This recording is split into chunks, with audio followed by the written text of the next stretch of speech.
श्री देवी महापुराण से ज्ञान ग्रहण करें। श्री देवी महापुराण से आंशिक लेख तथा सार विचार।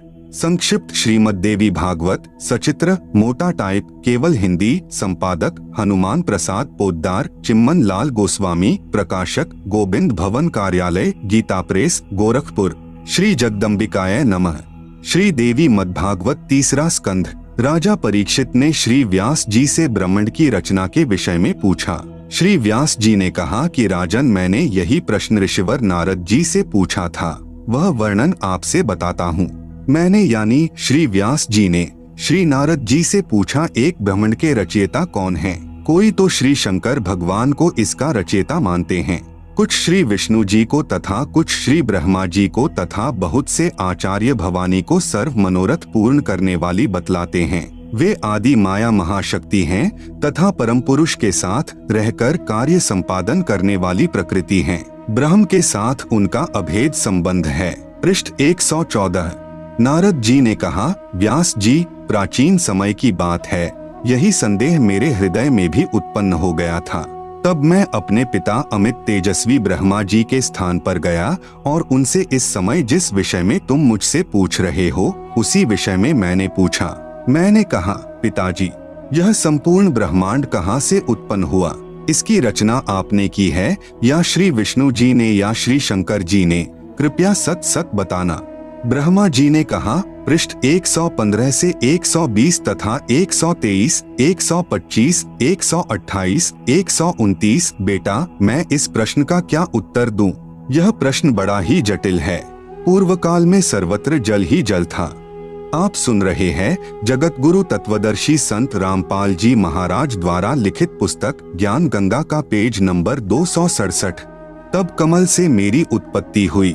मैं कमल की कर्णिका पर बैठकर विचार करने लगा, इस अगाध जल में मैं कैसे उत्पन्न हो गया? कौन मेरा रक्षक है? कमल का डंठल पकड़कर जल में उतरा। वहां मुझे शेषशायी भगवान विष्णु का मुझे दर्शन हुआ। वे योग निद्रा के वशीभूत होकर गाढ़ी नींद में सोए हुए थे। इतने में भगवती योग निद्रा याद आ गईं। मैंने उनका स्तवन किया। तब वे कल्याणमयी भगवती श्री विष्णु के विग्रह से निकलकर अचिंत्य रूप धारण करके आकाश में विराजमान हो गईं। दिव्य आभूषण उनकी छवि बढ़ा रहे थे। जब योग निद्रा भगवान विष्णु के शरीर से अलग होकर आकाश में विराजने लगी, तब तुरंत ही श्रीहरि उठ बैठे। अब वहाँ मैं और भगवान विष्णु दो थे। वहीं रुद्र भी प्रकट हो गए। हम तीनों को देवी ने कहा, ब्रह्मा, विष्णु और महेश्वर, तुम भली भांति सावधान होकर अपने अपने कार्य में संलग्न हो जाओ। सृष्टि, स्थिति और संहार ये तुम्हारे कार्य हैं। इतने में एक सुंदर विमान आकाश से उतर आया। तब उन देवी ने हमें आज्ञा दी, देवताओं, निर्भीक होकर इच्छा पूर्वक इस विमान में प्रवेश कर जाओ। ब्रह्मा, विष्णु और रुद्र, आज मैं तुम्हें एक अद्भुत दृश्य दिखलाती हूँ। हम तीनों देवताओं को उस पर बैठे देखकर देवी ने अपने सामर्थ्य से विमान को आकाश में उड़ा दिया। इतने में हमारा विमान तेजी से चल पड़ा और वह दिव्य धाम ब्रह्मलोक में जा पहुंचा। वहां एक दूसरे ब्रह्मा विराजमान थे। उन्हें देखकर भगवान शंकर और विष्णु को बड़ा आश्चर्य हुआ।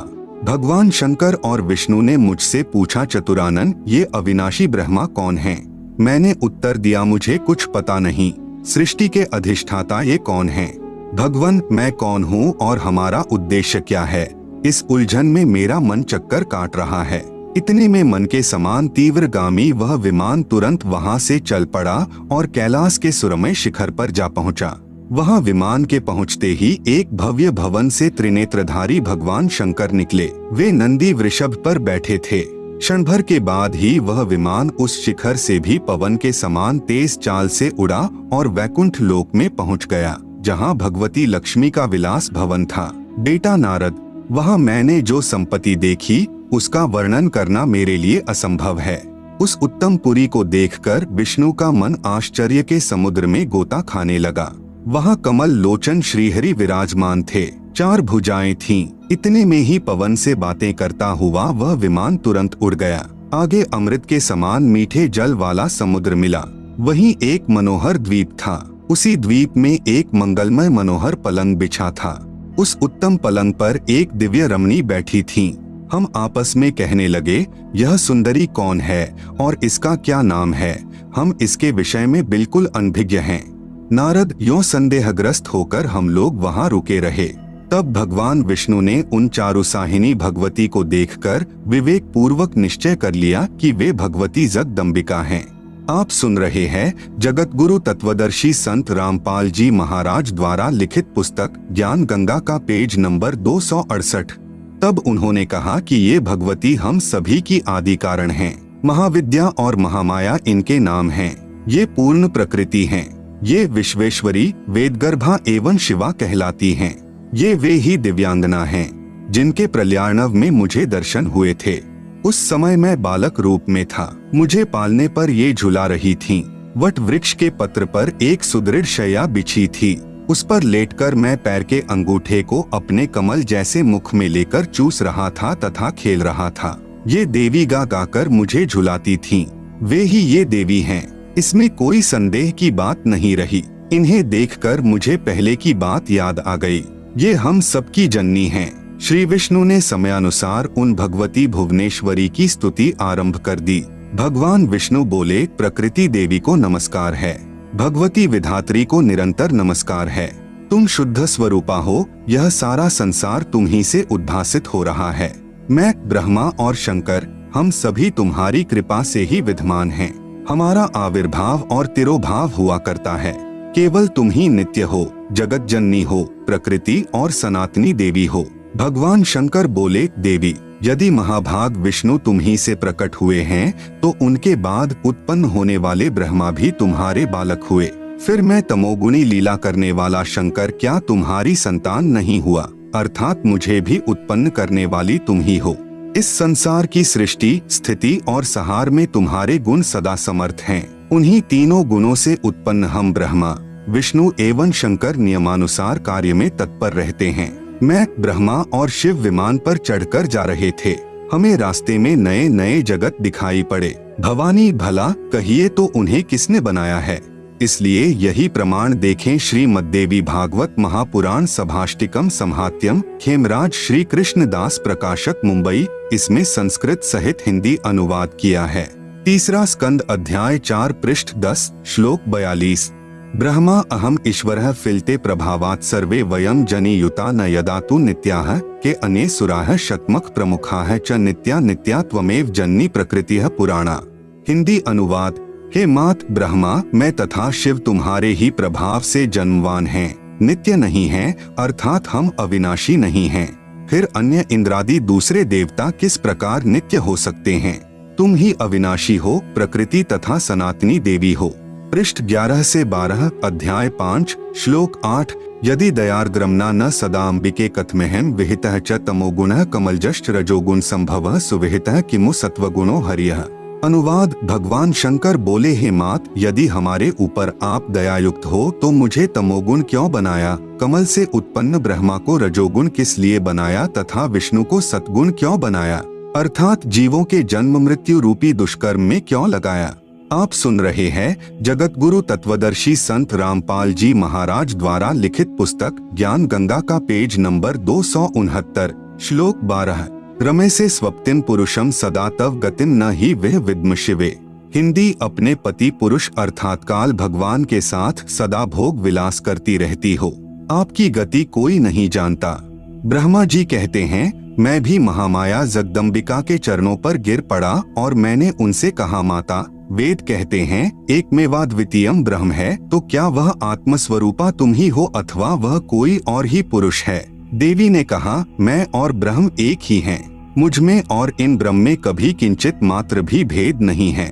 गौरी, ब्राह्मी, रौद्री, वाराही, वैष्णवी, शिवा, वारुणी, कौबेरी, नारसिंही और वासबी सभी मेरे रूप हैं।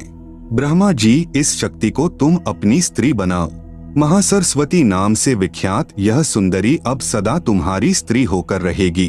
भगवती जगदम्बा ने भगवान विष्णु से कहा, विष्णु, मन को मुग्ध करने वाली इस महालक्ष्मी को लेकर अब तुम भी पधारो। यह सदा तुम्हारे वक्ष स्थल में विराजमान रहेगी। देवी ने कहा, शंकर, मन को मुग्ध करने वाली यह महाकाली गौरी नाम से विख्यात है, तुम इसे पत्नी रूप से स्वीकार करो। अब मेरा कार्य सिद्ध करने के लिए विमान पर बैठकर तुम लोग शीघ्र पधारो। कोई कठिन कार्य उपस्थित होने पर जब तुम मुझे स्मरण करोगे तब मैं सामने आ जाऊंगी। देवताओं, मेरा तथा सनातन परमात्मा का ध्यान तुम्हें सदा करते रहना चाहिए। हम दोनों का स्मरण करते रहोगे तो तुम्हारे कार्य सिद्ध होने में किंचित मात्र भी संदेह नहीं रहेगा। ब्रह्मा जी कहते हैं, इस प्रकार कहकर भगवती जगदम्बिका ने हमें विदा कर दिया। उन्होंने शुद्ध आचार वाली शक्तियों में से भगवान विष्णु के लिए महालक्ष्मी को, शंकर के लिए महाकाली को और मेरे लिए महासरस्वती को पत्नी बनने की आज्ञा दे दी। अब उस स्थान से हम चल पड़े। सार विचार, एक ब्रह्मांड की वास्तविक स्थिति से महर्षि व्यास जी, महर्षि नारद जी तथा श्री ब्रह्मा जी, श्री विष्णु जी तथा श्री शंकर जी भी अनभिज्ञ हैं। यह भी स्पष्ट है कि श्री दुर्गा को प्रकृति भी कहते हैं तथा दुर्गा तथा ब्रह्म यानी ज्योति निरंजन काल का पति पत्नी का संबंध भी है। इसलिए लिखा है कि ब्रह्म के साथ प्रकृति का अभेद संबंध है, जैसे पत्नी को अर्धांगिनी भी कहते हैं। श्री ब्रह्मा जी को स्वयं नहीं पता मैं कहां से उत्पन्न हुआ। 1000 वर्ष तक जल में पृथ्वी की खोज की परंतु नहीं मिली। तब आकाशवाणी के आधार पर 1000 वर्ष तक तप किया। कमल का डंठल पकड़कर नीचे उतरा तो वहां शेष नाग की शैया पर भगवान विष्णु बेहोश पड़े थे। श्री विष्णु के शरीर में से एक देवी निकली, प्रेतनी की तरह, जो सुंदर आभूषण पहने आकाश में विराजमान हो गई। तब श्री विष्णु जी होश में आए। इतने में शंकर जी भी वहीं आ गए। आप सुन रहे हैं जगत गुरु तत्वदर्शी संत रामपाल जी महाराज द्वारा लिखित पुस्तक ज्ञान गंगा का पेज नंबर 270। उपरोक्त विवरण से सिद्ध है कि तीनों भगवान बेहोश कर रखे थे, फिर सचेत किए। आकाश से विमान आया। देवी ने तीनों प्रभुओं को विमान में बैठने का आदेश दिया। विमान को आकाश में उड़ाया। ऊपर एक ब्रह्मा, एक शिव तथा एक विष्णु और देखा जो ब्रह्मलोक में थे। विचार करें, ब्रह्मलोक में दूसरे ब्रह्मा, विष्णु तथा शिव दिखाई दिए थे। यह ज्योति निरंजन यानी ब्रह्म की ही कलाबाजी है। वही अन्य 3 रूप धारण करके ब्रह्मलोक में 3 गुप्त स्थान यानी एक रजोगुण प्रधान क्षेत्र, एक सतोगुण प्रधान क्षेत्र, एक तमोगुण प्रधान क्षेत्र बनाकर रहता है तथा प्रकृति यानी दुर्गा अष्टंगी को अपनी पत्नी रूप में रखता है। जब ये दोनों रजोगुण प्रधान क्षेत्र में होते हैं तब यह महाब्रह्मा तथा दुर्गा महासावित्री कहलाते हैं। इन दोनों के संयोग से जो पुत्र इस रजोगुण प्रधान क्षेत्र में उत्पन्न होता है वह रजोगुण प्रधान होता है। उसका नाम ब्रह्मा रख देते हैं तथा जवान होने तक अचेत करके परवरिश करते रहते हैं। फिर कमल के फूल पर रखकर सचेत कर देते हैं। जब ये दोनों महाविष्णु तथा महालक्ष्मी रूप में काल ब्रह्म तथा दुर्गा सतोगुण प्रधान क्षेत्र में रहते हैं तब दोनों के पति पत्नी व्यवहार से जो पुत्र उत्पन्न होता है वह सतोगुण प्रधान होता है। उसका नाम विष्णु रख देते हैं। कुछ दिन के पश्चात बालक को अचेत करके जवान होने तक परवरिश करते रहते हैं। फिर शेष नाग की शैया पर सुला देते हैं, फिर सचेत कर देते हैं। इसी प्रकार जब ये दोनों तमोगुण प्रधान क्षेत्र में रहते हैं तब शिवा अर्थात दुर्गा तथा महाशिव अर्थात सदाशिव के पति पत्नी व्यवहार से जो पुत्र इस क्षेत्र में उत्पन्न होता है वह तमोगुण प्रधान होता है। इसका नाम शिव रख देते हैं। इसे भी जवान होने तक अचेत रखते हैं, फिर जवान होने पर सचेत करते हैं। फिर तीनों को इकट्ठा करके विमान में बैठाकर ऊपर के लोकों का दृश्य दिखाते हैं। कहीं ये अपने आप को सर्वेस्वा न मान बैठें। गुण प्रधान क्षेत्र को समझने के लिए एक उदाहरण है। किसी मकान में 3 कमरे हैं। एक कमरे में देशभक्त शहीदों के चित्र लगे हों। जब व्यक्ति उस कमरे में जाता है तो उसके विचार भी देशभक्तों जैसे हो जाते हैं। दूसरे कमरे में साधु संतों, ऋषियों आदि के चित्र लगे हों। उस कमरे में प्रवेश करते ही मन शांत तथा प्रभु भक्ति की तरफ लग जाता है। तीसरे कमरे में अश्लील अर्धनग्न स्त्री पुरुषों के चित्र लगे हो तो मन में स्वतः बकवास घर करने लग जाती हैं। इसी प्रकार ऊपर ब्रह्मलोक में काल रूपी ब्रह्म ने 3 स्थान एक एक गुण प्रधान बनाए हैं। तीनों प्रभु यानी रजगुण ब्रह्मा जी, सतगुण विष्णु जी तथा तमगुण शिव जी अपने गुणों का प्रभाव कैसे डालते हैं। उदाहरण, जैसे रसोई घर में मिर्चों का छोंक सब्जी में लगाया, मिर्च के गुण से सभी कमरों के व्यक्तियों को छींके आने लगी। जैसे साकार वस्तु मिर्च तो रसोई में थी परंतु उसकी निराकार शक्ति अर्थात गुण ने दूर बैठे व्यक्तियों को भी प्रभावित कर दिया। ठीक इसी प्रकार तीनों प्रभु यानी श्री ब्रह्मा जी रजगुण, श्री विष्णु जी सतगुण तथा श्री शिव जी तमगुण अपने अपने लोक में रहते हुए 3 लोक, पृथ्वी लोक, पाताल लोक तथा स्वर्ग लोक के प्राणियों को प्रभावित रखते हैं। आप सुन रहे हैं जगत गुरु तत्वदर्शी संत रामपाल जी महाराज द्वारा लिखित पुस्तक ज्ञान गंगा का पेज नंबर 271। जैसे मोबाइल फोन की रेंज से फोन कार्य करता है, इस प्रकार अदृश्य शक्ति रूपी गुणों से तीनों देवता अपने पिता काल की सृष्टि उसके आहार के लिए चला रहे हैं। दुर्गा का अपना अलग लोक भी है, जिसमें यह अपने वास्तविक रूप में दर्शन देती है। फिर इनका विमान दुर्गा के द्वीप में पहुंचा। तब ज्योति निरंजन अर्थात काल रूपी ब्रह्म ने विष्णु जी को बचपन की याद प्रदान कर दी। तब श्री विष्णु जी ने बताया कि यह दुर्गा अपनी तीनों की माता है। मैं बालक रूप में पालने में लेटा था, यह मुझे लोरी देकर झुला रही थी। तब श्री विष्णु जी ने कहा कि हे दुर्गा, आप हमारी माता हो। मैं यानी विष्णु, ब्रह्मा तथा शंकर तो जन्मवान हैं। हमारा तो आविर्भाव अर्थात जन्म तथा तिरोभाव अर्थात मृत्यु होती है। हम अविनाशी नहीं हैं, आप प्रकृति देवी हो। यह बात श्री शंकर जी ने भी स्वीकार की तथा कहा कि मैं तमोगुणी लीला करने वाला शंकर भी आपका ही पुत्र हूँ। श्री विष्णु जी तथा श्री ब्रह्मा जी भी आपसे ही उत्पन्न हुए हैं। फिर इन तीनों देवताओं की शादी दुर्गा ने की। प्रकृति देवी यानी दुर्गा ने अपनी शब्द शक्ति से अपने ही अन्य 3 रूप धारण किए। श्री ब्रह्मा जी की शादी सावित्री से, श्री विष्णु जी की शादी लक्ष्मी से तथा श्री शिव जी की शादी उमा अर्थात काली से करके विमान में बैठाकर इनके अलग अलग द्वीपों यानी लोकों में भेज दिया। ज्योति निरंजन यानी काल ब्रह्म ने अपने श्वासों द्वारा समुद्र में 4 वेद छुपा दिए। फिर प्रथम सागर मंथन के समय ऊपर प्रकट कर दिए। ज्योति निरंजन यानी काल के आदेश से दुर्गा ने 4 वेद श्री ब्रह्मा जी को दिए। ब्रह्मा ने दुर्गा यानी अपनी माता से पूछा कि वेदों में जो ब्रह्म यानी प्रभु कहा है, वे आप ही हो या कोई अन्य पुरुष है। दुर्गा ने काल के डर से वास्तविकता छुपाने की चेष्टा करते हुए कहा कि मैं तथा ब्रह्म एक ही हैं, कोई भेद नहीं। फिर भी वास्तविकता नहीं छुपी। दुर्गा ने फिर कहा कि तुम तीनों मेरा तथा ब्रह्म का सदा स्मरण करते रहना। हम दोनों का स्मरण करते रहने से यदि कोई कठिन कार्य होगा तो मैं तुरंत सामने आ जाऊंगी। विशेष क्योंकि काल ने दुर्गा से कह रखा है कि मेरा भेद किसी को नहीं कहना है। इस डर से दुर्गा सर्व जगत को वास्तविकता से अपरिचित रखती है। ये अपने पुत्रों को भी धोखे में रखते हैं। इसका कारण है कि काल को श्राप लगा है 1 लाख मानव शरीरधारी प्राणियों का आहार नित्य करने का। इसलिए अपने तीनों पुत्रों से अपना आहार तैयार करवाता है।